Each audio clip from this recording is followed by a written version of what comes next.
মহাকুম্ভে ক্যাটরিনার ব্যক্তিগত মুহূর্তে অনধিকার চর্চা, রবিনা ট্যান্ডন দিয়েছেন তীব্র প্রতিক্রিয়া।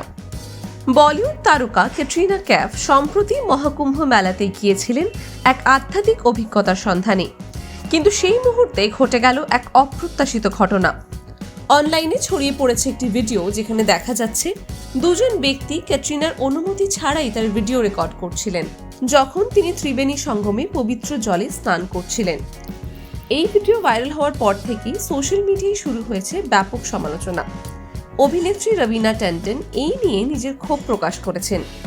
ইনস্টাগ্রামে তিনি লিখেছেন, এটা খুবই জঘন্য একটা ব্যবহার। এই ধরনের মানুষরা শান্তি আর অর্থপূর্ণ মুহূর্তগুলোকে নষ্ট করে দেয়। সাধারণ মানুষও এই ঘটনায় তীব্র প্রতিক্রিয়া জানিয়েছেন। কেউ লিখেছেন, এটাই প্রমাণ করে যে ভারতে কেন ভিআইপি কালচার দরকার। আবার অন্য একজন মন্তব্য করেছেন, এদের জন্যই সেলিব্রিটিদের জন্য বিশেষ ব্যবস্থা রাখা হয়। এমনকি কেউ কেউ সমাজের নারীদের প্রতি দৃষ্টিভঙ্গি নিয়েও প্রশ্ন তুলেছেন।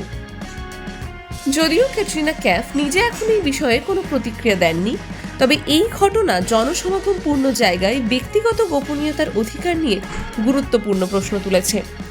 জনসমক্ষে ব্যক্তিগত পরিসর বজায় রাখার দায়িত্ব কি শুধুই ভুক্তভোগীদের, নাকি আশেপাশের মানুষেরও এই বিষয়ে আরও সচেতন হওয়া উচিত? বিতর্ক চলছে পুরোদমে। বলিউডের আরও আপডেটস পেতে